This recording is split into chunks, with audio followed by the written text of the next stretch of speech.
This is Hammond. And Jessica. And you're listening to the Friendly Atheist Podcast. If you like what you're listening to, please go to patreon.com/Friendly Atheist Podcast or leave us all the stars in the iTunes reviews. Yay. Hello. Hi, Hammond. How are you doing, my friend? Excellent. Good. That's weird that you're excellent because it's been a significantly shitty week. If it makes you feel better, I'll get pessimistic.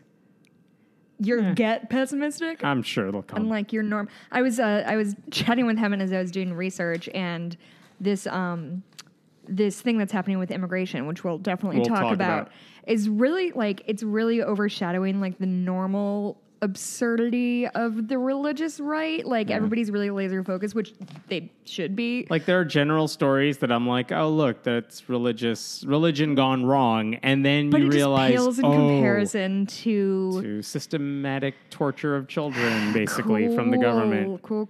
All right. Okay. Before we start, let me really briefly just mention, because it's Pride Month. Queer Disbelief, the book I helped edit that one of my writers, Camille Barajic, wrote. It's on sale for the rest of the month for Pride Month. So if you haven't bought it yet, please go to Amazon, give it a buy. Queer Disbelief is the book. It's all about the intersection of religion and LGBTQ rights and everything in between, all the good, all the bad. Thanks. All right, let's talk about this immigration thing. Oofa doofa, it's rough. It is rough. So the short of the issue here is that basically the U.S. government has basically separated, I think they said, 2,000 as of today, in 6 weeks, 2,000 kids away from their parents in an effort to deter immigrants from crossing the border illegally. And they think, okay, you broke the law, so we're just going to separate your family and screw the kids. Give them trauma. What's that going to do to them? Yeah, so there's a couple things, before we even get to the religious element of this, which is disturbing to say the least. From my understanding, I could be wrong, my understanding is most of these people who came across are asylum seekers. So it's not like they are coyotes sneaking truckloads of, these are people who come and present themselves and say, I am seeking asylum because of whatever, whether that's poverty, whether that's natural disasters, whether that's violence in their own country. So I feel like the thing I keep seeing, which is disheartening to say the least, is, well, they did something wrong, so they're going to pay, which... Yikes, I would say. I guess... Even if you wanted to say they broke the law so they deserve to be punished, how is that the punishment you're okay with? I think that's the thing and I feel like this is really reflective in something we've talked about a lot of, this sort of black and white of you're right or you're wrong. So, if you did something wrong, you're a bad person, you deserve bad things to happen to you. Instead of looking at the shades of gray, which are these people were... Even granting you the premise that they did something illegal, which my understanding is they did not. Some of them did not. Some of them you could say they crossed illegally, right. So something needs to be done. But the way they're going about it is just ridiculously cruel. Yes. And I just, you really have to think about what you're advocating here. It's disgusting, and it's getting... alarming. Not that everything hasn't been alarming in the last year or so, but it's getting scarier. And also, even if just the idea that people are okay with this on principle, I feel like I spend a lot of my time online trying to find the root of what's making people have these terrible opinions, because something in me can't say they're just evil or they're just racist or they really are that uncaring. But I think that might be it. Yeah. They just don't care. It's appalling. And it's a whole party thing that they just don't care. They want to deflect blame. Even though if Republicans wanted to put a stop to this, they have the power to do that. If Trump wanted to stop this, he has the power to do that. And the fact that he's trying to deflect this onto Democrats is horrifying.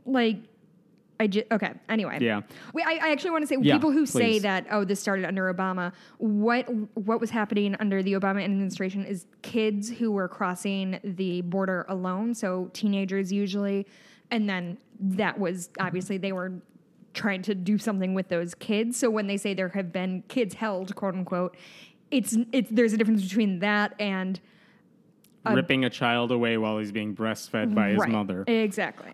So Jeff Sessions, the Attorney General, was trying to defend this in a speech he gave the other day. And the weirdest thing about that, besides everything, is what he said is to the people who criticize him for what he calls following the law and being tough, he said, I would cite you to the Apostle Paul and his clear and wise command in Romans 13 to obey the laws of the government because God has ordained them for the purpose of order. In that Bible verse, it basically says God gave the government power. You should obey the government, essentially. There's a couple big problems with that. What is the worst part? Is it that he believes that because it says this thing in the Bible, that's why they're justified? Or is it the fact that you can cherry pick basically anything from the Bible and it'll be true? So, it's both of them, because you could cite any book you want to justify, cruelty. And the fact that they chose the Bible, like, why are we basing anything we do off the Bible?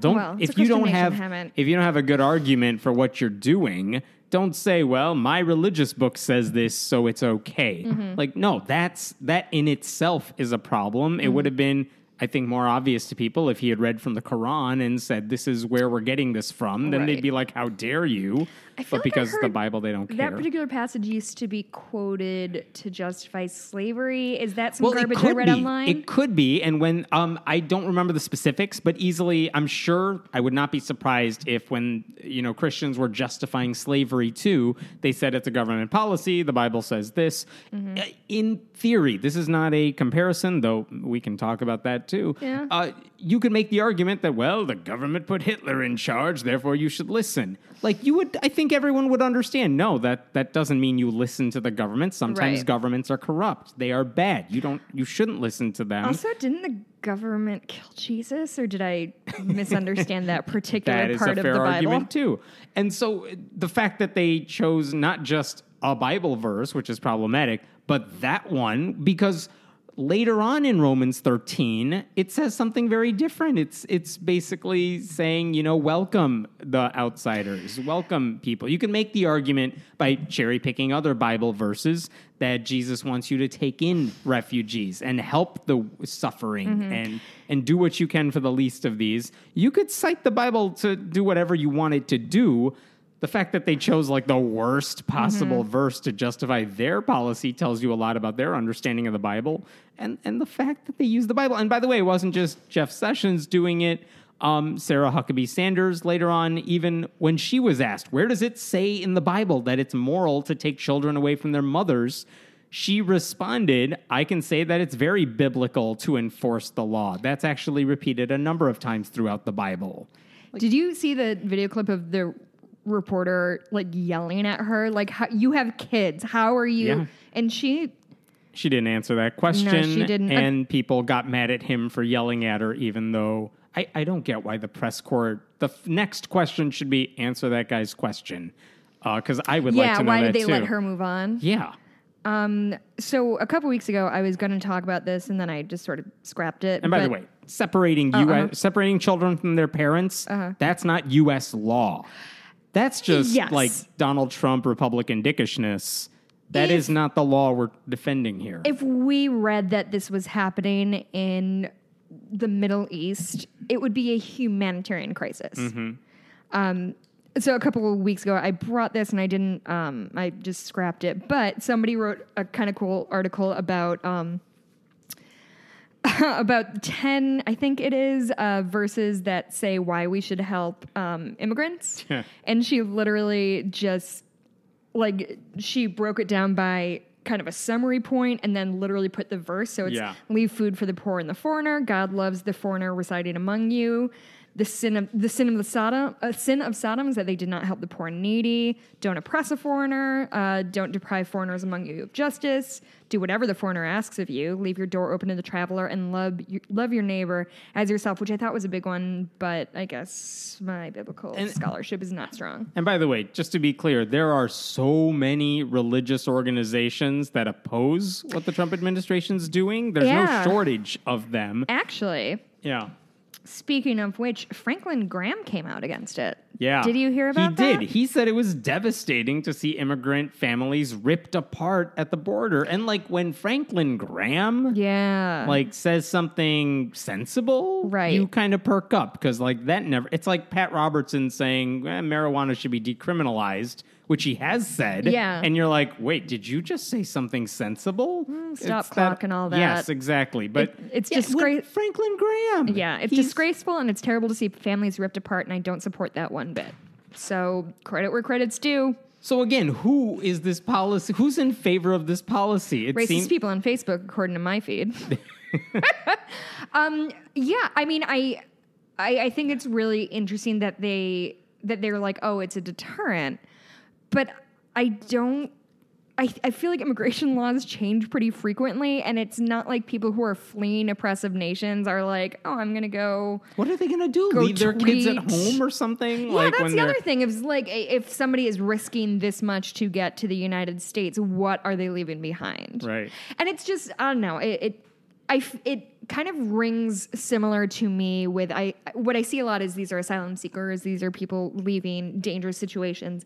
And a lot of people are like, well, I heard a lot of people are faking that. And to me, that rings really true of like in the Me Too movement and all that of like, well, women are coming forward and telling their stories. Yeah, well, I heard a lot of people I heard a lot of people are faking it. Do you believe the victims or what? Right. I don't know the details of this, but I heard a story that when all those immigrants, maybe from Syria, were trying to relocate to Germany, people wherever they were from, but it was like 1 million people that were trying to relocate, and Angela Merkel, she was saying, yes, let them in, and she got a lot of pushback from her own people, and her response is like, well, where are they going to go? Like, we are a country that lets these people in because that's the right thing to do. Yeah. I'm paraphrasing here.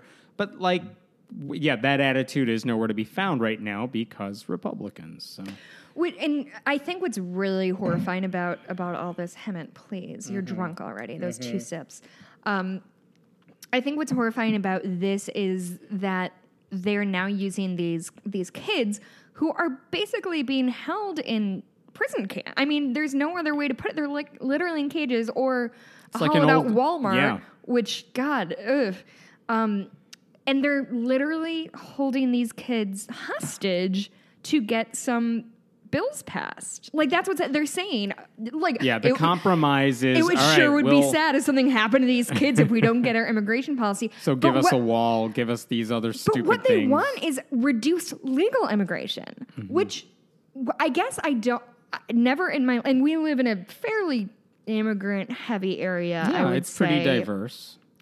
I've never in my entire life felt like something was taken away from me because my neighbors are from India. Like, and so this idea that, okay, fine, like I get where you're coming from with illegal immigration, maybe. Again, granting the premise. Why do you want fewer people to come in? It's not like I just don't understand. I really, really, really, really we don't. Stole it from other people. Now they can't take anything from us. I don't know the mentality. By the way, there's a tweet that was like, isn't it weird that like a lot of evangelicals are sending people overseas to preach to the people who are trying to get into the country right now? Like, why are you going to South America to proselytize? And then they come here and you're like, no, go away. You're scary and brown. By the way, citing Romans 13, like just listen to the government. We know what's best. You should obey, that sort of idea. I don't remember evangelicals mentioning that when Obama was president. It just seemed to come up now. Or like the Kim Franklin. Kim Franklin, was that her name? The Kentucky... Oh, Kim Davis. Kim Davis. Yeah. Who's Kim... the difference that I heard Franklin in that Graham. case is she works for the government, therefore it's okay for her to do whatever, even though she was disobeying a different part of the government. That's not how rules She's still work, a bigot. my dudes. But anyway. And also, like, since when is the GOP the party of the government knows best? Let the government do... Like, it's it's so impressive how they are willing to, like, hop from, like, stone to stone to cross this horrifying river to, like, get the results they need. It's insane. It's unconscionable and really depressing. I've actually... I know myself pretty well. This is one thing I'm not, like, dug into because I don't think I would react very well. So I know this mostly. I know somebody talked about going through one of these camps and there was like a huge mural of Trump, which, hi, 1930s Germany. Good to see you back. We missed you. Yeah. and you're That was Jacob Sobra from MSNBC has video of going through one of these camps, I couldn't seeing watch that mural. that. It's disturbing. It's not something I. Do you want to go to a happy story? I kind of have a happy story. Happy stories on this I know, podcast. it's weird. So in Canada, today morning. Oh, I have this too. Today morning? Today morning. This morning. Oh, we're recording this on Friday the 15th. It's about 5 o'clock. So here's the setup for this story. There is a law school in Canada that's a proposed law school.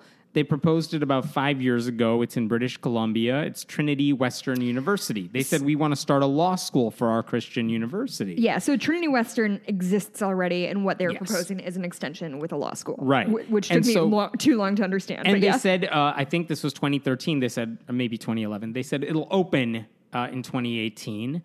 But you got to do a lot of work before it gets started. I know. You got to do a lot of work before this stuff gets started.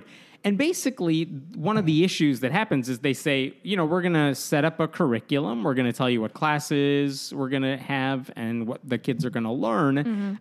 They also need buy-in from all the different legal societies in different provinces saying, when your people graduate, we're going to take their diplomas seriously if they pass the bar exam or what their version of it. See, that's the thing I definitely did not understand.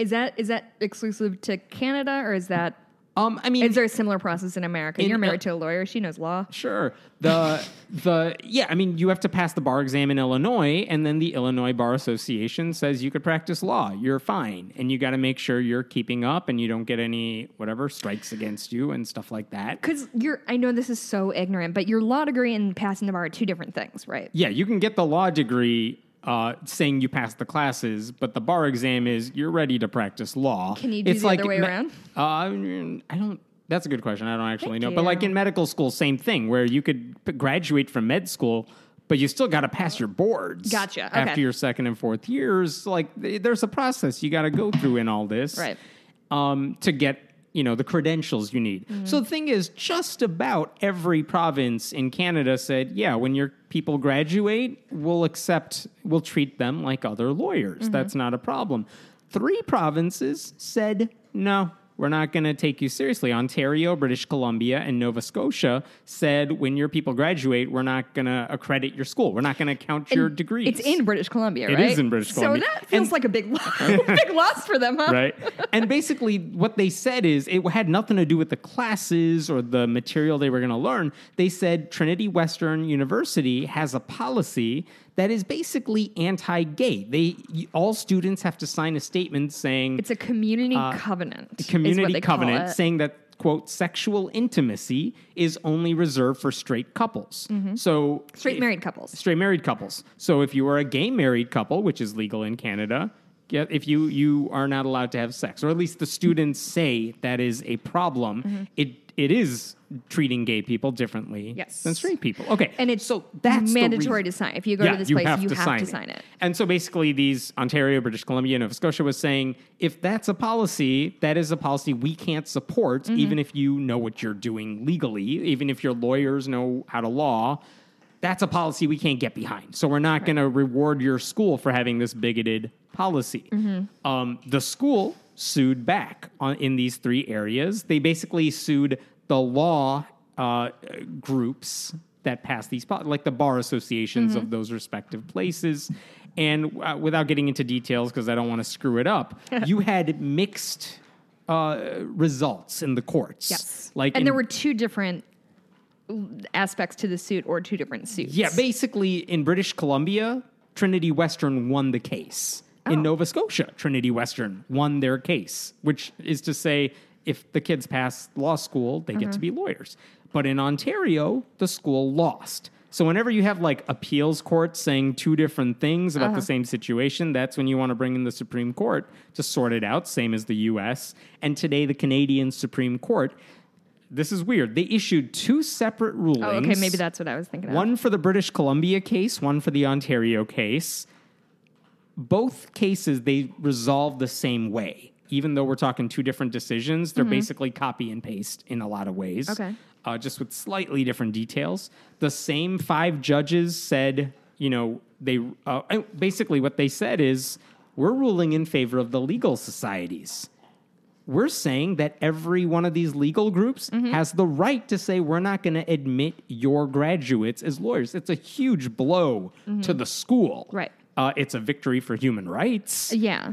So that's great. It's a huge blow to the school. But basically, you had 5 judges saying, here's our decision. You had 2 other judges saying, we wrote concurring separate opinions. Right. And then you had 2 judges saying you're wrong, and they wrote joint. But basically, there were 8 opinions in all for these different cases. But the long and short of it is these cases were won by the civil rights people, 7-2 in each situation.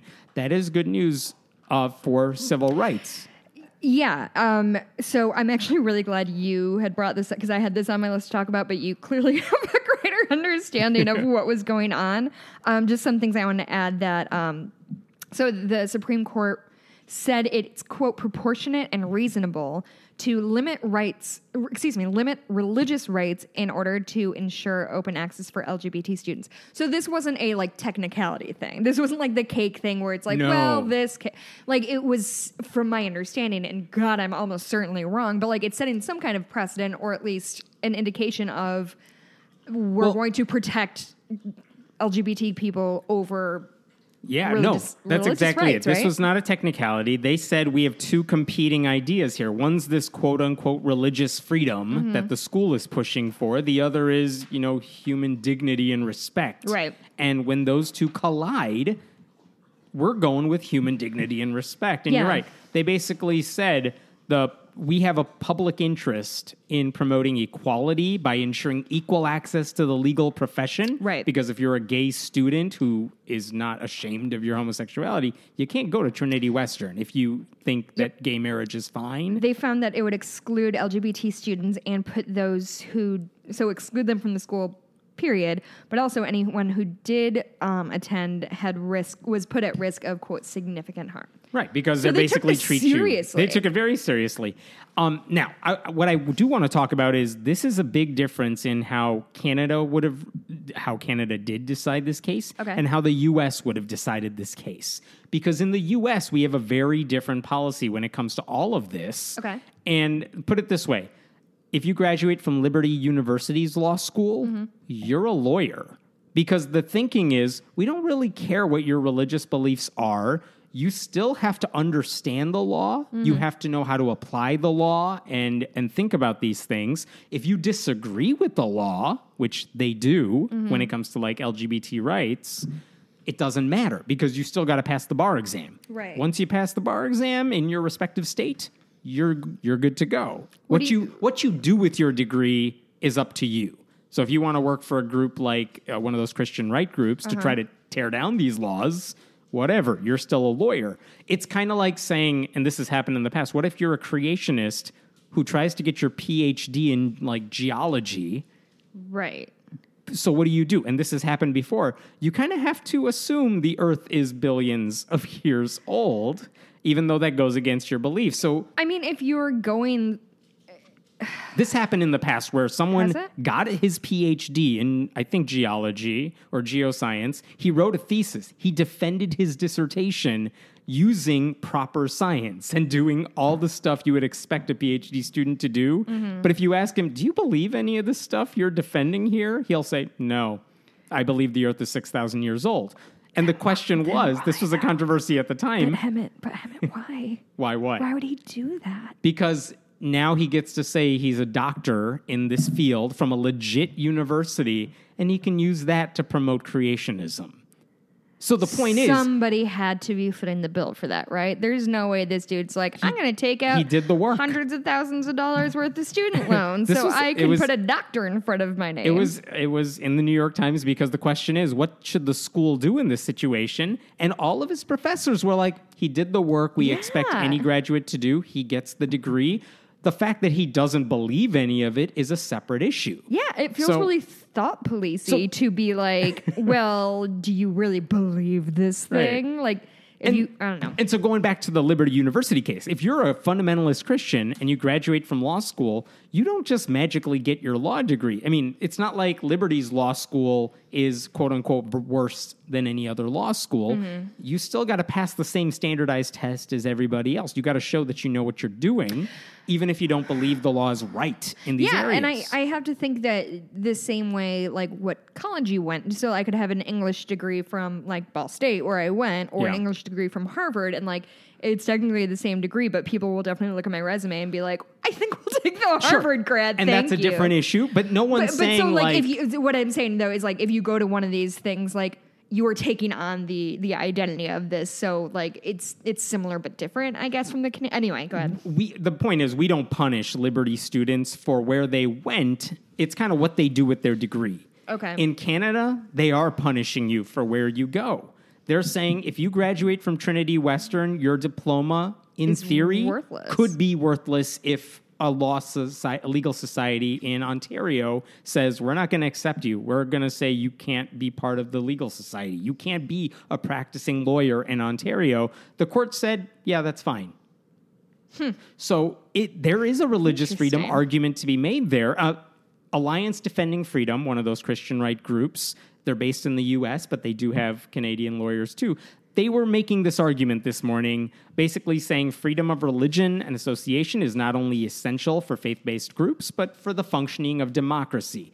Basically, they're making the baker cake. Like, he has the religious freedom to do it, and how dare you go in the other direction. I would say the students... here's why it's not necessarily totally hypocritical here or something. The students still have a right to their beliefs. They can go to any law school they want. They could still graduate from their law schools. They could still hold those bigoted beliefs. Trinity Western can still have its, the community covenant. The only thing is, if they want to have a law school, the people who kind of decide if your diploma counts, they're saying, no, not if you're treating gay people this way. We're not going to count you because you can't defend that. Right. That goes against everything we stand for. We don't have to accept you. And the Canadian Supreme Court said, yeah, they have a point. So we're going to side with LGBTQ rights, human dignity, respect. That matters more than you getting to be bigots because of your faith. There's a part of me that says, if it was the U.S., I might actually go in the other direction and say, you know what, if you graduate from a fundamentalist Christian law school, but you did all the work and you passed the bar exam, yeah, you get to be a lawyer. That's how it works. But in Canada, it is different laws. They have different values. And I'm not saying I'm upset with this ruling because they went on the side of dignity and respect. And the laws are different. And the idea is maybe we should discourage universities from having this sort of like arcane rule about sex in college, lol. Like, what do you... Granted, they're not all like 19 when they're going to law school. A lot of them might be older, but they might be married. The covenant exists for their undergrads. So, yeah, it does. Like, yes. I mean, that's fine. So... Anyway, it was interesting to this has been going on for years, and of course, the lower court battles have been going on forever, and I've kind of gone both ways on this. I kind of see where the law school's coming from, but this isn't the U.S., so it's like, you know what? You're under their rules. Yeah, and if I'm ignorant about U.S. law, like, Lord knows that I'm a moron about like Canadian law, so I'm going to refrain from commenting too much more. Jessica had asked me, you better have something like that you could just rant about. So I got you a story you can just rant about. Oh, God. Okay. Get this. Father's Day. Yeah, drink up. So Father's Day is this weekend, or so I'm told. I've lost track of time. There is a group, anti-abortion group, called Save the Storks. I don't know why, but that's their name. They put out a series of video. Just because it's alliterative doesn't mean it's clever. Is that what you want me to rant about? A bad title? Not even close. They put out a series of videos starting this Monday, like one a day. And the videos, you would expect, what would an anti-abortion group kind of do leading up to a big holiday or something like that? Maybe you hear from mothers who are like, I regret my abortion. Let me tell you my story. You're making a face at me while I talk. I hate it. No, it gets worse. No. Yes. I'm going to be bad here because I'll be yelling. They have men talking about how they're traumatized by the abortions women had. Haven't, how dare you? Said one guy, I am the father of 5, but I only raised 3 of them. Wrap it up, my dude. So basically they featured all these men saying my partner at the time had an abortion, and this has traumatized me to this day. Cool. Sorry. Even though Sorry, dog. all of them, I watched these videos. All of the men were complicit's the wrong word. They didn't have a problem with the abortion when it happened. One of the guys was like, I would pay the bill for it. I told her she should have the abortion. It was a 2-person decision. It's not like they didn't want to have one and the women did and they ran off and did it and now the men are scarred. Which is also fine. Yeah, but that's at least a different story. That's not the story these men were telling. They were like, well, I agreed to an abortion before, but now the words they used are, I bear the scars of abortion. I'm actually going to go. I've had enough of this. No, I'm not done yet. Just to be clear, if you don't want to have an abortion, let's talk about... I'm going to take this one. I'm going to go on serious. You keep talking. Chug it. Things you could do if you don't want to have an abortion. Stop having unprotected sex. Get a vasectomy. You can make sure you have access to contraception and push for laws that require insurance providers to cover birth control. Or stop blaming women for traumatizing you because you couldn't keep it in your pants. Hammond. I just had a realization. I just had a, forgive the expression, come to Jesus moment. That was funny on several levels. Sorry, that was your pity laugh. That was a good joke. Come to Jesus. Because it's religion and it's coming. It's extremely funny. There are people laughing right now. You know what makes good jokes when I explain it? You know who we never saw in the videos? The women. We never heard their side of the story because they don't matter. The problem with the whole abortion debate, Hammond, is that we just don't hear from dudes. I know. Abortion, why won't anyone think of the men? Yeah, and by the way, hey, mother of 3 children, why don't you have 2 more? Yeah, that's definitely the problem, is like she doesn't have enough human children. By the way, the first video they put out... Save the storks. The first video they put out, the one that got most of the views, if you sort the comments on Facebook by like relevance or whatever, the first comment was just like, you've got to be kidding me. Like someone just ripping them a new one. But basically, as you watch these videos, like, just to be clear, and I will not. Most women do not regret their abortions. We're talking like 90% are fine with their decision well after they actually go through with it. Their lives. One guy, my favorite part of the video, one of the guys who said he was adamant that she have one and even agreed to pay for the abortion, he says his life was ruined afterwards and he resorted to drinking a lot and doing marijuana because abortion is a gateway drug for marijuana, which is a gateway drug for everything else. It goes on. I went to Save the Storks website. Don't, though. And stop saying here's it. What like it's a real thing. Here's what they said. I'm going to quote this because it's insane. Oh, God. There are 55 million plus post-abortive men in this country. I'm still quoting. Men who are suffering alone from the effects and trauma of an abortion. Unquote. Heaven. 55 million. I need you to triple check that this isn't the Onion. It's not. It's totally legit. Because 55 million men are like these guys in the video saying my life is over because like a woman that I impregnated didn't have a baby. That I would have been a deadbeat dad. Right. And you know what you also don't hear in the video, which I was like waiting for this? Anything logical or reasonable. I'm like, well, what are you doing about, if you don't like abortions, what are you doing about it? What are you doing to convince the government? He's crying to a camera. That's all they're doing. They're not telling the government to get affordable health care or, childhood education or not promote abstinence-only sex ed. Yeah. No, they're not doing anything useful to prevent abortions or to make it, that's the wrong word choice, like to prevent people from needing to get one because they could stop to the prevent process unwanted pregnancies. Yes, they're not doing any of that. So, like, happy Father's Day, these men want you to feel bad for them, women. Feel bad for them. Why aren't you crying for these men who have suffered so much because, you killed a child? I'm sorry you're not getting a good rant out of me. I'm just so... like, how though? Like, how and why? How, why, and how dare you? I can't believe they think these are convincing videos. I cannot imagine the kind of... Think of the thought process you need to... Because they had to have a meeting about this somewhere where they're like, well, we need to find men to do the video. We need to get the camera people, because they look fine as far as videos go. You need to get the light and sound and camera people. There had to be a long process to get this happening. This went through a lot of hands, and nobody was like, and no one said this sounds like a horrible idea.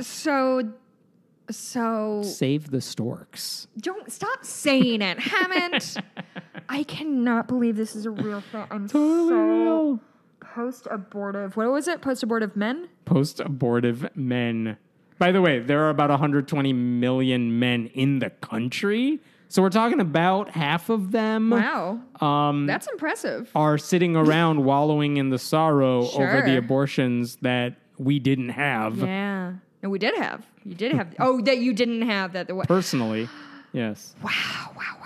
I would love to see the alternate video of somebody who, like, knocked their girlfriend up when they were 16 and now is... Okay. Are men ever happy? Here's my question, Hammett. Here's my thesis question. Are men ever happy? Because... No. These men are unhappy because they didn't have these babies. Yes. I feel like every other piece of media that's shoved down my throat is the story is white men have a family and a wife and a house and a decent job and they're fucking miserable. So my question is this. Is there a problem with men, period? Because apparently you don't like us when we have your babies. You do not like us when we do not have your babies. And by we, I mean the human woman race. What is your fucking problem, white dudes? Like, you're running the country? Maybe, like, take a step back and be like, hey, let's take a week and stop complaining for fucking once in our lives. I didn't say all the men in the video were white, but they were all white. I'm just pointing that out. How did I know? Did you just tell me psychically? Yes. I just can't. They bear the stars of abortion. Oh, have you ever seen the movie? God, I might even talk about this in the show. Have you seen the movie Close Encounters of the Third Kind? No. Do you know anything about it? How basic title. do I have to get? Very. So it's about a dude who aliens, and that's the movie. Thank you. So essentially, like, I just watched, I think I said Mikey and my husband and I are doing the, like, watch all the AFI movies, and so we were watching that. I'd never seen it. It's a Spielberg movie. Okay. You know Steven Spielberg? Heard of him. Jurassic Park? Okay. Okay, cool. And so the story is this dude who's a professor at Ball State University, chirp, chirp, Yeah. and he lives in a perfectly nice house with a perfectly lovely wife and 2 regular human children, and is fucking miserable because mental health is a responsibility of everybody around you and not yourself. Anyway, so he, like, starts to believe like, something happens with aliens, and then he goes into a spaceship, and that's the end of the movie. It's like 2 hours. But that's basically it. So this dude, I want to summarize it one more time. This dude had a wife and 8 children and was raising them and was like a professor at Ball State and was like, fuck this noise. I'm going to go up with the aliens because you children, my human children, whom I raised with my wife, who is my partner, suck. So I'm just going to go jam out with the aliens. See ya never. That's the movie. And he's the hero of the movie. It really, like, come on, white dudes. Like, it's not that bad. Just get on antidepressants. If you're that miserable with your life, talk to the therapist. Do not ditch. I appreciate a comment someone made online. No, which is, one more. okay. I cannot say this enough. If you men are unhappy with your life, see a therapist, get an antidepressants. Do not, under any circumstances, go rock out with the aliens. It's not the solution. Go ahead. Yes, back to the abortion men from Stave the Storks. Stop saying the name. after weeks of like talking about incels and the involuntary stuff, the guys who can't get any. Yeah. Now I thought like, well, that's pretty. The people lashing out about that. They deserve to be criticized for some of the things they've been doing because they're nightmare monsters. Then you hear these people. It's like, man, women just know every way to fuck up their lives, huh? My favorite comment online came from someone who said to the guy who says, I'm the father of 5, his wife should chime in. Well, only 2. Wow.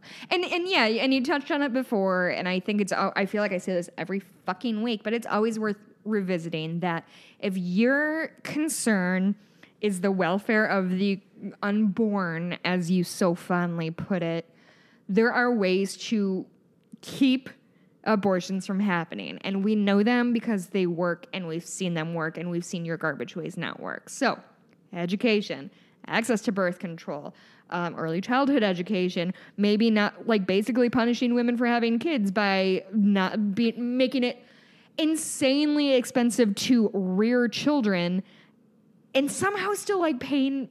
It doesn't matter. I'm just mad about everything right now, so that's not going great.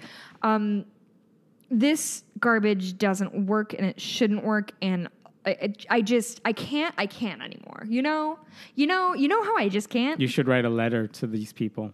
Speaking of letters. Yes. Are we done with? Go for it. Okay.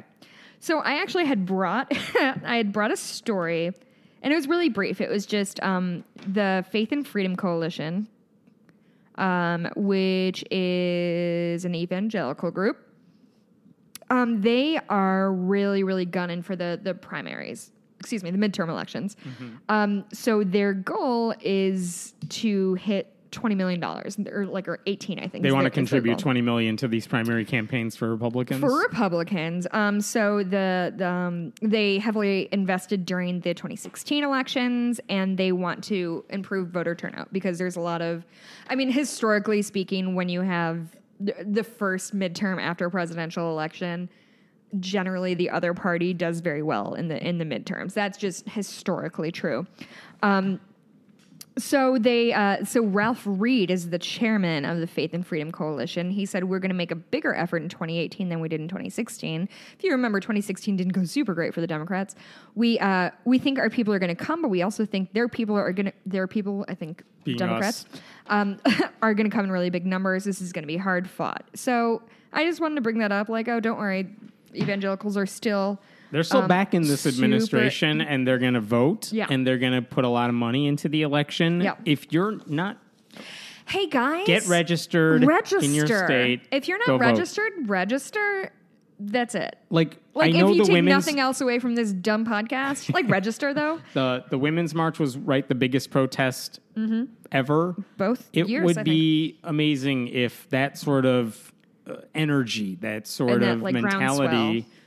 came out on election day too, because he'll still be president. Mm-hmm. You could stop all the shit. Yes. You could just put a stop to so much, and that would make him angry for 2 years. Yeah. Think of the tweets. Oh, man. Think of how, for all the misery he's caused everyone for 2 years. Yes. Think of how miserable it would make him if he had the presidency and no support from Congress. And Congress willing to investigate him and stop him from the worst that he could do. Yes. And I think it's always worth revisiting. Because if just imagine him pissed off. Wouldn't that make you happy? Like his tiny hands would be shaking. Yes. I think it's really easy to get caught up in like what Trump is doing and why he's a fucking monster. And those things are true. He's a monster. He's doing as much bad as he possibly can, mostly in the name of undoing anything Obama did. It is worth noting that he has crossed many, many, many, many lines, and the fact that he continues to be able to cross them is a result of our Congress being complicit in his nonsense. And I think Trump is such a good target because he is like basically a Democratic movie villain come to life. But it's really important to remember that, like, a lot of these things could be stopped or slowed, or, like, at least somebody could say, like, hey, dude, could you maybe think about this for 30 seconds before you tweet at Kim? Anyway. Yeah. So do it. Go vote. If we put Democrats or God, at least non-garbage Republicans in Congress. Right now, who? I was thinking about this. I'm like, is there any Republican that I was seeing in the primaries this past week, the weeks before? I'm like, which of these Republicans would at least stand up to him? None of them are even saying they would. That's not part of their campaign platforms. That's not true. Some people are tweeting that they're really disappointed. So yeah, and I repeat, they are doing nothing to actually stop it. So seriously, go vote for Democrats. What are you doing if you're not? What are you doing? What are you doing? Do you Stop like it. this? Is this what you like? Go fight it out in the primaries, and if your people lose, go vote for the other Democrat. Trump literally said today that he really respects how North Koreans pay attention when Kim Jong-un talks, which I need to reiterate. He's a brutal dictator. I mean, he'll murder you if you don't stand up for him. His citizens in abject poverty. He is a nightmare human. And Trump is like, he's dope as hell. But Trudeau, fuck you, dog. You're meek or something. Like, right. It's like a literal dick measuring contest everywhere I look. I hate it. I hate him. I hate the GOP this year. This year? This you year know who you hate more specifically. than the GOP? Save the storks. Why would you? Why though? But why? So anyway, but all that's so backing up off our Ralph political Reed and Faith and our political rant. So Hammett got to my house today and was like, "Oh, I have mail for you," and I was like, "It's definitely anthrax or a bomb," but it's not. It is from a listener named Sam, and she sent us this buck-wild mailer that she got. From the Faith and Freedom Coalition. From the Faith and Freedom Coalition. And it's like these really bad... I think, say what you will about the Democrats, we have all of the good graphic designers because this shit looks like something I did in Photoshop in like Microsoft Paint in 1998. So she sent us this really sweet letter along with it. About she somehow got this. She's a liberal atheist, she said. And she got this buck wild pamphlet and annotated it, which, Sam, this was we appreciated. So good. So it's literally, it looks like somebody printed it off in their in their local folded. Kinko's. Yeah. It's really upsetting.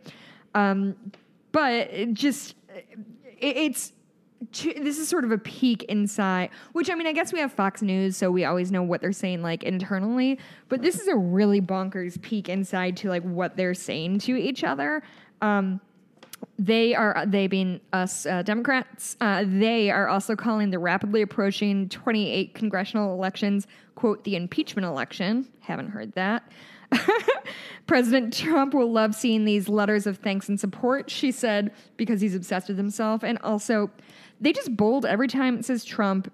But they need a copy editor. Many experts and pundits are predicting a tidal wave election sweep for the radical anti-Christian left, which, but not everybody. The radical anti-Christian left, as opposed to the right, which quotes the Bible to separate families and inflict cruelty on kids. But Hammett were the bad guys. Yes. Also, they did a really strong mail merge because it says, Samantha, I know I don't have to tell you what's at stake. The anti-Christian, anti-freedom, anti-America left, capital L, has a very different vision for America's future than you and I have. Bullet points. They want to erase America's borders so we no longer have a country. Bullet point. They want to eliminate Christianity as a moral force in American life. Semicolon. And bullet point. They want America to be governed by the United Nations, not our own Constitution. They say make America great again 37 times. They ask you to donate at least $26.93, which is what they need to stop the left, I guess. Oh, my God. President Obama's open border policy is not a thing. Thank you, Sam. Obama's administration's misuse of the Justice Department and other federal agents to prosecute and persecute Christians who express their faith. Because I've gotten Kim Davis's book in the past, because I've signed up for some of them because this is entertaining reading. I sometimes get these mailers from other conservative groups, and they're always fascinating to read because of how they exaggerate what liberals are doing. They assume we have the money and organization that they do which we don't. And your dumb faces. And they're just like, they're coming after us. They're gonna steal a Supreme Court seat. It's like, that's not us. They're gonna like eradicate Christianity from the public square. It's like, no, neutrality is not eradication. Whatever. They lie right in all of these mailers. I know this is beside the point. But, like, what are they doing with their text here? Like, for the, quote, bolded, lowest propensity, end quote, unbold, potential Christian voters. Like, they have, okay, in all, our army of nearly 10,000 field staff and volunteers, underline, knocked on 1,256,778 doors, and underline, in the key states to conduct, underline, personal, all caps, home visits. Like, they're very excited about listen, I know English majors are useless as a people, but God, just like send this to somebody and just have them look it over, you guys. Like, communication is important. Also, it's 25 pages. Like, what the fuck are they doing here? All right, I'm going to move to a different story because thank we you could very do much, that Sam. forever. This was excellent. It made me laugh a whole lot, and thank you for not sending anthrax like I obviously expected. Let me talk about this study that just came out because I've seen these headlines everywhere. And the study, basically, if you look at the headlines, they say religious people live on average 4 years longer than atheists. Is that true? That is so not true. Because if you look at the paper, and this is here's what they did. These researchers, it was published in the journal Social, Psychological, and Personality Science, legit journal. Professors from Ohio State University, legit school. Here's what they basically did. They did two different experiments. The first one said, we'll look at the Des Moines Register, a newspaper that prints obituaries. They went through a 2-month span from 2012 and basically pulled every obituary that they published in that newspaper. And they looked through it to see which ones mentioned religion in the obituary and how old were they when they died, right? So what they said is those whose obituaries mention an affiliation with the religious organization live nearly a decade longer. You said this is a legit study? No, I said the people were legit, the journal's legit. We can criticize the methods here. But they said the obituaries that mentioned religion lived a decade longer. If you take away their marital status differences and the gender differences, trying to equalize it a little bit, religious people still live 6.5 years longer. Okay, so then they did another experiment. Basically, they looked at all my issues with that. Go ahead. 42 different cities and a whole bunch of obituaries, but now we're scattered, right? So it's not just one city in case that one has an anomaly. And they found basically 5.6 years longer the religious people live. And if you control the other variables, it's still like 3.8 years longer. Moral of the story, according to them, religious people live longer than non-religious people. Now, where do you even start with it? Why? Oh, I've got a list, but you start. Wrong. One of the things they mentioned, because of course they get to explain their own limitations in a paper like this, and they said, one reason for this may be... One limitation is the whole thing's garbage. Yeah. Many religions restrict behaviors related to health, such as drinking, doing drugs, having sex with many partners. Further, religions promote stress-reducing practices, so basically saying, maybe this stuff is the reason they live longer. First of all, if you're not drinking, doing drugs, or having sex with lots of people, why are you even living? Yeah. What's the point? But secondly, says Heaven who has one fucking glass of wine a week at my house. How dare you? But here's the thing, this is the same criticism I have every time all these researchers compare religious people to non-religious people and they make these arguments. Notice that in that explanation, they didn't say, if you believe in God, you are going to live longer.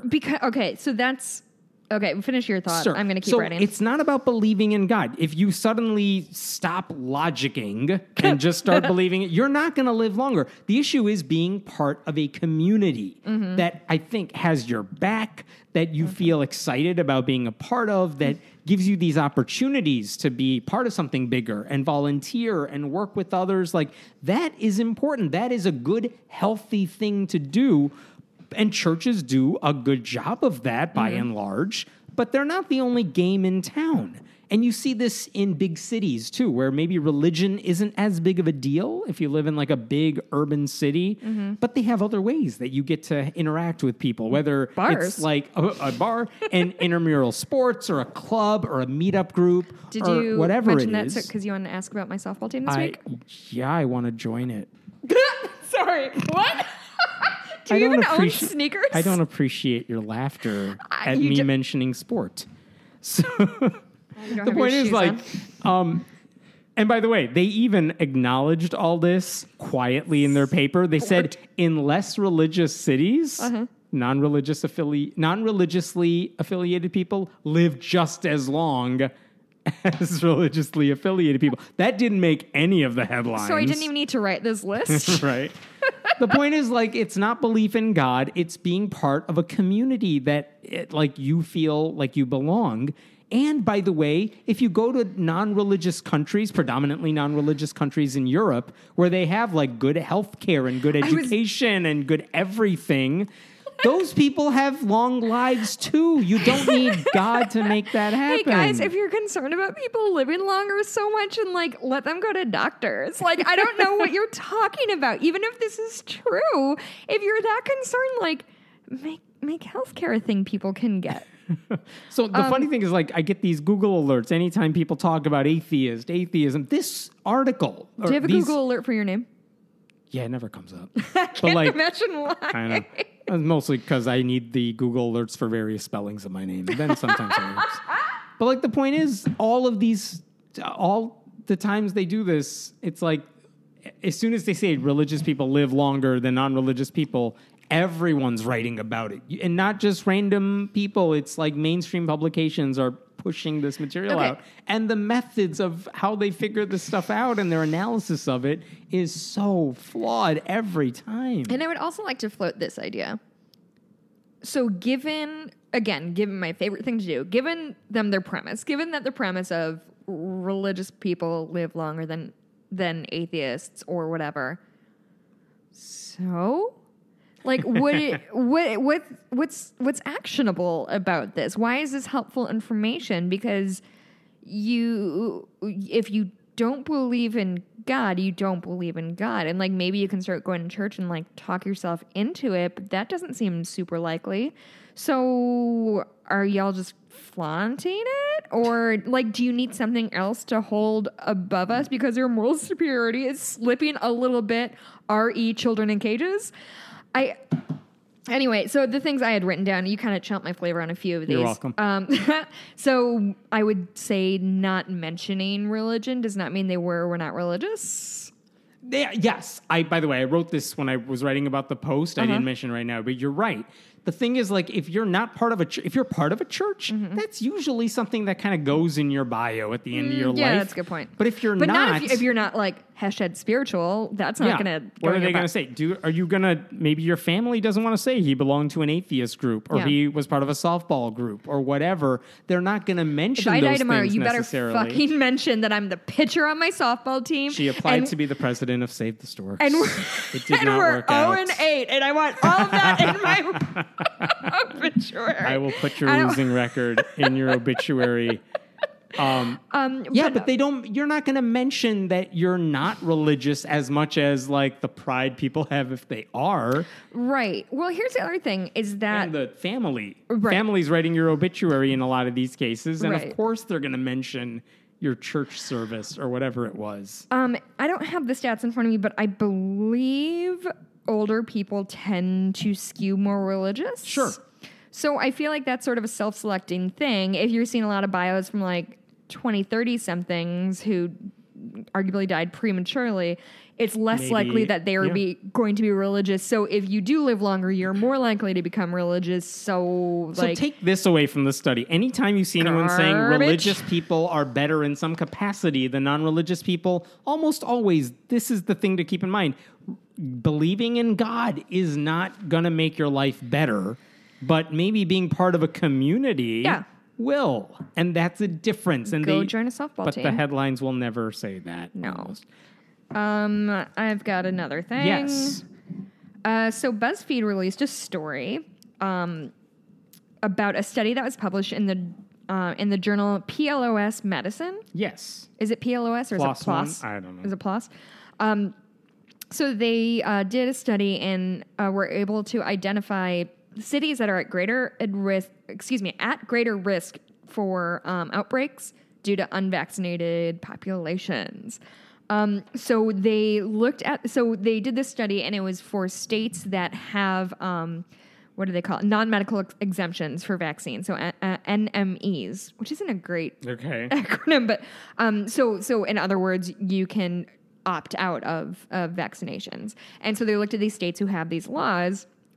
And so researchers looked at the total, in the 18 states, so 18 states allow NMEs. The data showed that the NME rates have been on the rise in 12 of those 18 states. And in those areas, fewer children received vaccines such as MMR. So in these cities, these kids went unvaccinated. Yeah, more so kids more went likely to go unvaccinated. So looking at the data county by county, researchers identified several hotspots with high prevalence of NMEs. So their concern is because the population, the number of people who are not vaccinated is so high, herd immunity is not going to be as strong. Do we need to talk about what herd immunity is? If people are not vaccinated, the virus has a better chance of spreading. So you want everybody vaccinated to block out that virus. Yes. It can't transfer from person to person. In these cities, the virus can spread much more quickly. Yeah. And when I looked at that map, because I remember seeing it, I'm like, which cities are these? Which counties are these? Did you notice that it's all the cities I'm going to this year? Oh, really? Yes, every fucking city I'm going to in 2018 is on this list. You're going to die, and then I'm going to write your obituary. Mention the softball team. Maybe we'll have a victory by then. So, I'm sorry. I was going to say, some of the counties, I'm like, I think one of them was in Idaho or Oregon, like Multnomah County. I'm like, that's one of the Christian Science hotbeds where they don't take their kids to doctors at all. Prayed away. We've talked about that before. Yeah. Their kids died because their parents were like, I'll just pray over you. So, of course, they didn't vaccinate their kids. Right. There were some counties, I think, in Texas and Arizona, Joe Arpaio's county in Arizona, that sheriff, his county was on that list, that too. monster. Because, again, conservatives, very, very conservative. They don't trust the government. But not universally, because you have your, like, Portland, Oregons and your Seattle, Washingtons that... Very liberal places. Very liberal, so they don't have, like, fluoride and shit. So some of these cities are Seattle, going there this year, Spokane, Washington, Phoenix, Salt Lake City, Provo, Utah, Houston, going there twice this year, Austin, my husband's going there this year, Fort Worth, Plano, Texas, Troy, Warren, and Detroit, Michigan, Portland, going there, Kansas City, Missouri, and Pittsburgh. I'm never visiting you again. Seriously, what the fuck, y'all? I just want to come, like, keep Portland weird or whatever you guys do out there. That's not the way to keep it weird. I hate it. I'm going to Houston twice. That doubles my chances of dying of vaccine. I'll get your obituary written by next week. Don't worry. I'm not going there till July, so fucking hold. Like, don't get too excited to write it. You want one more? When you're done, let me know. I got one more happy story for you. Yes, I'm done with that. I read all the things I wanted to and complained. Ireland, fresh off its repeal of the abortion ban, they have now scheduled a vote for the referendum to overturn its blasphemy law. What? Yes. Ireland knocking out of the park this year. Yeah, which is great, and it also makes you wonder, like, what the hell was wrong with you in the past that you did all this stuff, that you had all this on the books? Momentum, my friend. But basically, they have this blasphemy law. What it says specifically, this is Article 40.6.1 of the Irish Constitution, the publication or utterance of blasphemous, seditious, or indecent material is an offense which shall be punishable in accordance with the law. That is a very vague statement, because what's blasphemous? What's indecent? It's really in the eye of the beholder. Mm-hmm. But there have been a couple of incidents in the past year or two where people complained that people were being blasphemous, and it's stirred a debate. Yeah, we've talked about that, right? We have talked about it. In one case, there was a comedian who appeared on like a late-night Irish talk show, and what he said in this interview is, I don't know a lot of young people who are into the Catholic Church. You know, anyone I know who goes to midnight mass, they're not going there for haunted bread. Referring to communion. You should be a stand-up. Your delivery was Thank you. beautiful. I am a public speaking coach.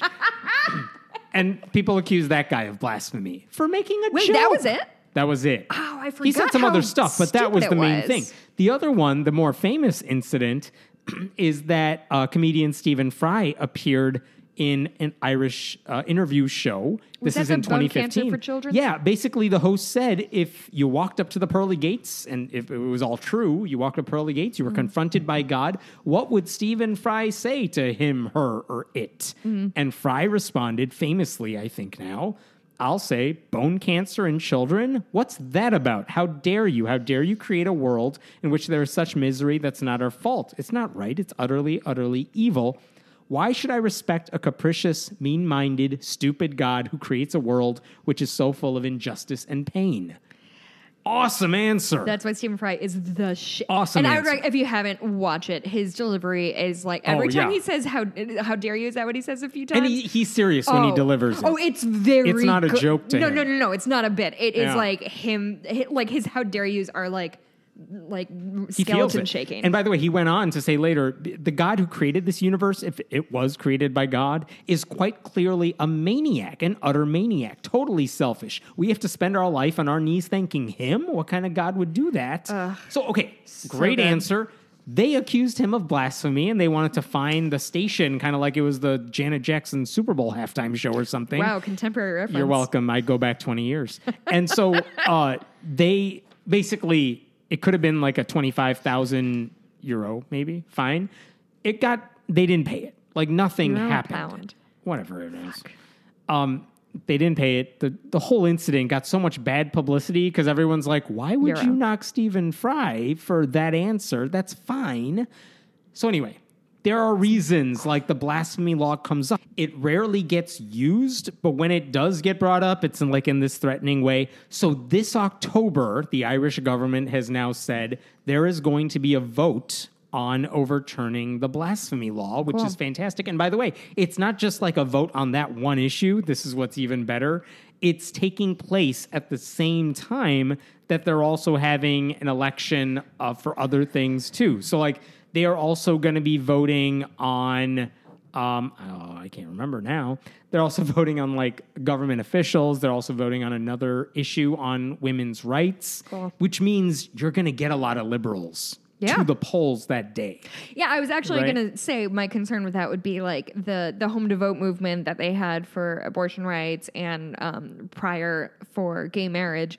That's like a thing you get on a plane for. It's something that I can imagine people not getting as amped. And like I will say this for Ireland, they're whoever their kind of liberal social media thing is are on point. Like their videos are excellent. Like they're very, very good. I could see blasphemy not like making those sort of like high arching, like beautiful stories that make me cry at work. Anyway, go ahead. I was going to say the other thing that's on the ballot at the same time as this, to be more specific, there is a clause in the Constitution that talks about prioritizing a woman's domestic role over work.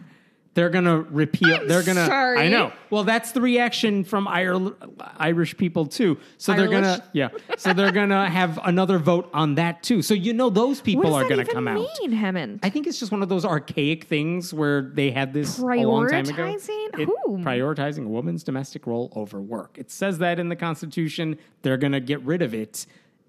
I mean, if you want to pay me what I'm paying at work to like stay home, that's fine. But yeah, by the way, here's the reason this is not just a frivolous, random thing. Because, maybe the argument is, well, even if they don't repeal it, it's not like it really gets used. Right. But the thing is, other more scarier nations on this issue, places like Pakistan, where people have been, sentenced to death for blaspheming. For, doing what we're doing right now. For doing what we're doing right now. They say, well, we can have this blasphemy law. Ireland has it, and no one thinks Ireland is, a bad country. Does that happen? Yeah. They point to Ireland as a good example of the blasphemy law. Ireland. So, Ireland has a good reason to say we need to get rid of this because we're better than that. We don't need to do that. So hats off to Atheist Ireland and all these other groups that were fighting for years to get this on the ballot. You're doing the good work. And they finally got it done. So October, that's when the vote's going to take place. More power to them. And I guess while we're on the subject, let me give one more story here that's sad, and then I'm done with everything on my list that I want to talk about. One more thing, but yeah. Which is that in Bangladesh, this is the site of a lot of, in previous years, a lot of atheists have been murdered in Bangladesh because they were bloggers, because they talked openly about religion and being critical of it. They've been slaughtered by Islamic radical terrorists. This has happened in the past. But then over the past couple of years, like the police did a little more. They said, we're really going to go after these people, the people who are attacking them. And they kind of did. Like they arrested people. They put people in jail over it. They seem to take it more seriously. And for like the past couple of years, we haven't really seen more violence against blasphemers, quote unquote.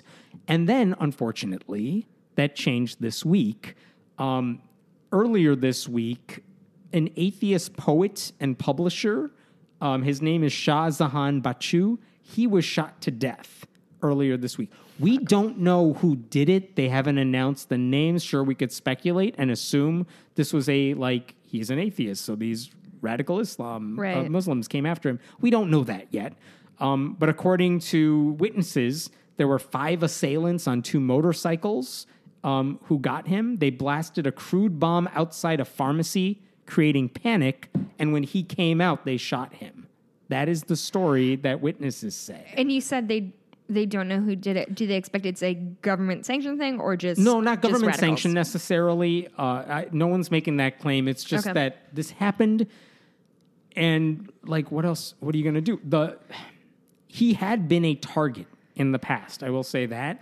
And he didn't sleep in his house. One article that was written a couple of years ago said this guy doesn't sleep in his house. He frequently changes where he's hiding out to kind of escape from the militants. But then this died down for a couple of years, so you think he's in the clear, and that's not the case. Andrew Copson, he's the president of the International Humanist and Ethical Union, kind of a worldwide humanist organization. He said very clearly, we're devastated that the specter of violence has returned to the free-thinking community in Bangladesh. He said, we once again call on the government of Bangladesh to root out the jihadi networks perpetrating these crimes and on the international community to bring pressure to bear on Bangladesh to protect and defend its humanists and human rights defenders. I would add one more story to this, which is Asif Mohuddin. I don't know if I'm pronouncing his name right, but he was another one of these atheists who was attacked in 2013. They basically slit his throat, but he survived the attack. So he's still around and he's still active. After this death happened this week, he posted something on Facebook. It was a rough translation because he wrote it in a different language. But one of the stories he told is that a couple of years ago, he told Bachu, you need to watch out for extremists because they're going to come after you too. And Bachu didn't take him seriously at the time. He kind of just said, who will kill me? Well, that's really sad. So it is sad. It's extremely sad. I don't have a but to that, but it's happening. This happened again. We're seeing it again. The question I have now is this the start of something horrible, even worse, that more people are going to go? Or what's the Bangladeshi government going to do now? Yeah. Because they had an opportunity years ago and they failed. It took all these deaths for them to do something about it. I wonder how they're going to respond now. But just a sad, horrible story that happened. Yeah, that's so scary to hear because I think I get really for doing the shit we do. You know? That's exactly where I was going. Of like we've done this for 3-ish years now, and like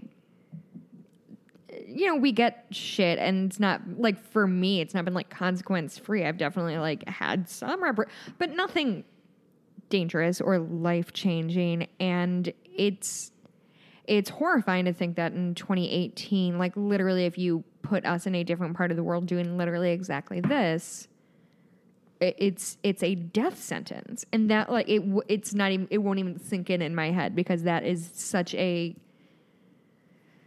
like my biggest concern is that like my boss is going to listen to this and hear me say fuck a bunch of times. You know what I mean? Right. And like probably won't be crazy about that.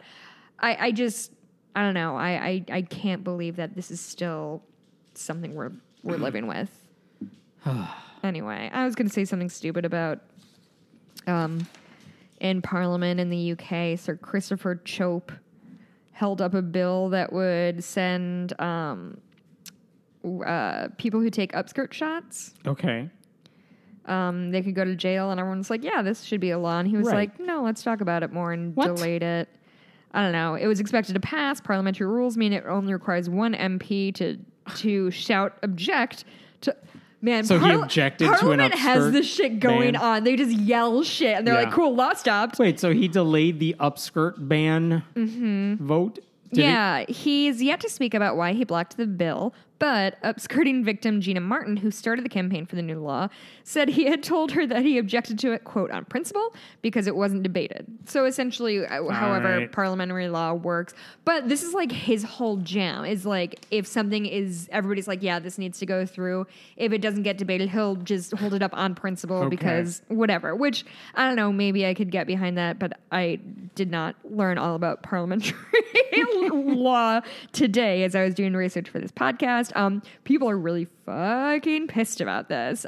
George Freeman, who used to lead Theresa May's policy unit, said the move was, quote, an affront to parliamentary democracy. Oh man, why did I think I could say British words? Cheltenham You have MP. Failed. I don't know what it is. Cheltenham. Cheltenham. I'm sticking with it. MP Alex Chalk said, and he's a sir. Did I mention that part? We need to bring sirs over here. I'd love to be Dame Jessica. Sir Christopher has, quote, let us all down. Scottish Conservative MP Paul Masterson, these are all members of his party, said the move did, quote, damage to the public's view of the party. Liberal Democrat MP Wera Habaus, top shelf names, who brought the private members bill to Parliament, also criticized the out of touch Tory for sabotaging it, and Conservative MP and the chair of the Commons Foreign Select Committee, Tom Tugendhat,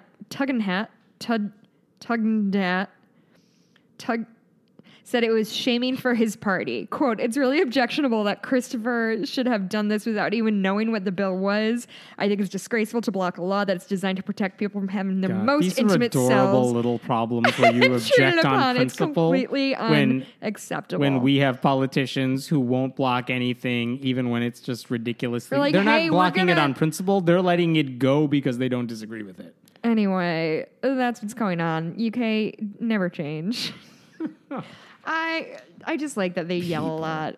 Have you ever watched Parliament in some of those little clips? It's just so great. Just the shouting, because it feels at least earnest. And you know that people in Britain hate it and think they think their government is dysfunctional. Yeah. And then we watch it. Sorry, guys, we have a lock on that. Yeah. So are you done with your things? So I had this letter, and it's a little long. I'm going to try to summarize it somewhat. It's pretty interesting, and I think that that it is probably a situation a lot of people find themselves in. Jessica Hammond, I'm writing on behalf of a great friend of mine who's not a listener, but is an atheist. She's recently married, has 3 stepchildren, 15, 12, and 6. So they live with her friend, she's given the pseudonym Kate, and her husband full-time, and they visit their mother out of state a couple times a year. Their mother doesn't sound like the most savory character, but she has since found religion after a sort of troubled past. So apparently whenever these kids go to visit this mother-in-law, they come back with the stories of indoctrination. So, and not just... So if I have this right, you had...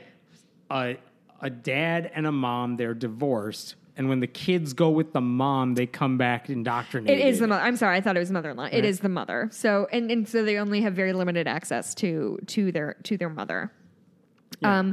So they come back with sort of indoctrination stories, which aren't just like, oh, do you know what Noah's Ark is? But so they return from this summer's visit telling stories of her teaching the youngest to pray to heal wounds and illness, such as the finger she broke when the door was actually shut on it. The letter writer does not think that injury ever received medical attention. They've been giving books like the awesome book of Bible Answers for Kids, which answers questions such as, quote, my friend doesn't go to church, what should I do? And what will happen to people who don't obey the Bible? The middle girl was also given vitamins because she was, quote, emotionally difficult. And so her question is this: how do you suggest that the letter writer's friend and husband approach the conversation? So it's not even about what do you say to the mother. How do you approach the conversation with the youngest two? And as a reminder, they are 12 and 6.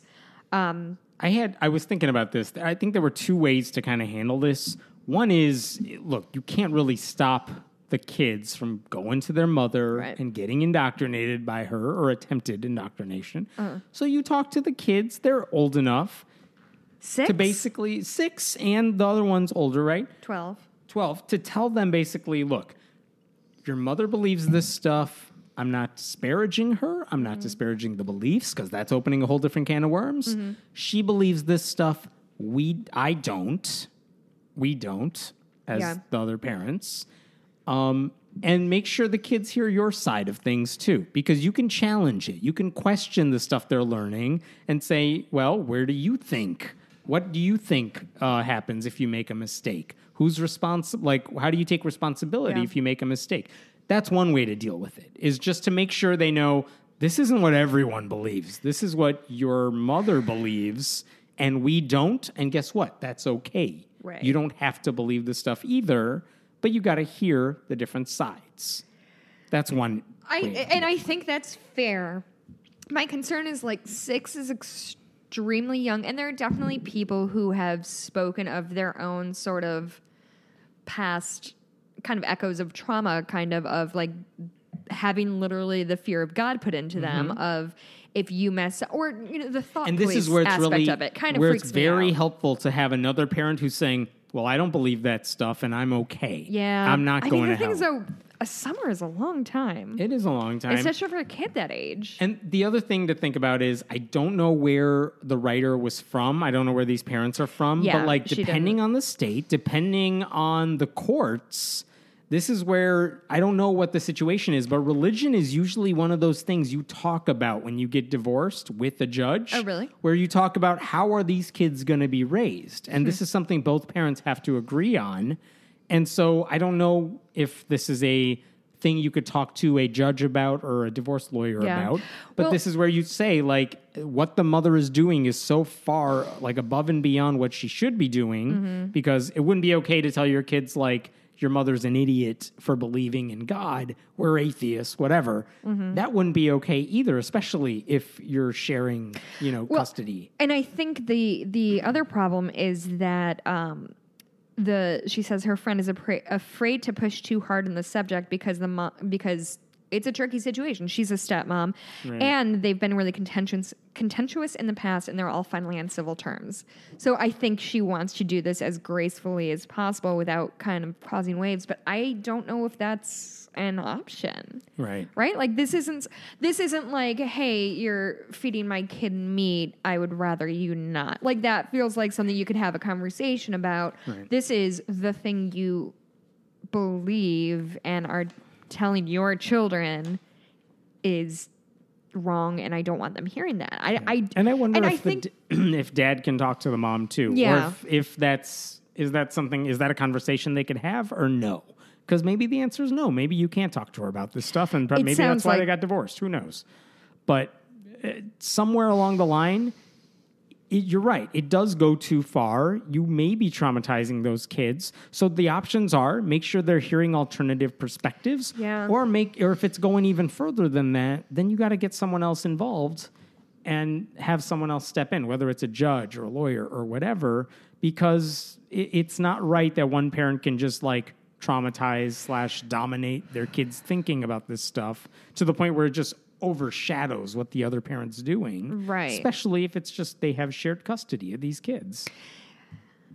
Yeah, and I think the idea of saying these books that they're getting that are not just like, this is the Bible, and this is what, but it's, my friend doesn't go to church, what should I do? That's alarming, because I don't know. I don't like any of it, but I don't know why we think we could give advice. It's an impossible situation. I think you're right. I think open lines of communication with your kids would be the start of it, right? Like 6 is so young, but especially with the 12-year-old, like people believe different things. Right. 12-year-old may be able to resist or fight back or say, wait, that doesn't make any sense. Resist, but just understand, like, some people believe this thing, she believes this, and I don't. I don't know. Talking to a 6-year-old, I don't know if that would be. Yeah, that might be harder. Yeah. Anyway, Hemant, what's your happy thing this week? You go first, I'm thinking. So, I have 2 things. What? Yeah. My shit doesn't suck for once. First of all, okay, I literally didn't say anything to anybody, but last night I went to a concert of 2 of the Surviving Monkeys, the 1960s group. And I went by myself because I've been a huge fan of the Monkees since I was in like junior high. And I like took myself on a little me date. I got sushi for dinner. I got a drink before the show. I went to the show by myself and it was so much fucking fun.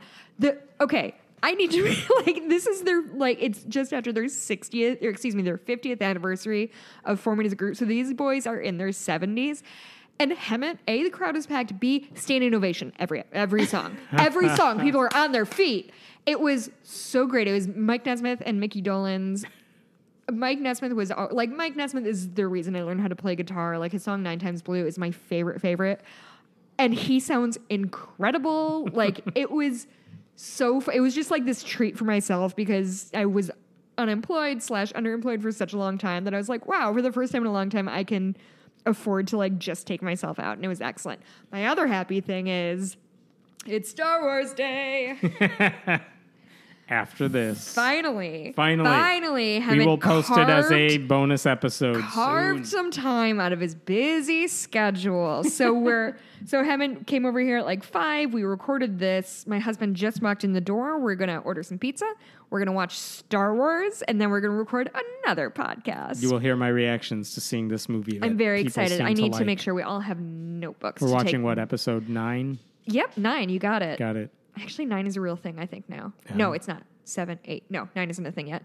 We're going to be watching Star Wars Episode 4, A New Hope, which came out in a year that I know, but I'm not going to tell. All right, I'll tell you more about that. You have to tune in. So that'll be a bonus episode for Patreon supporters. Yeah, so anybody who's a Patreon donor can access it, and like you can pay $1 a month, and you have access to this and a handful of other bonus episodes that we.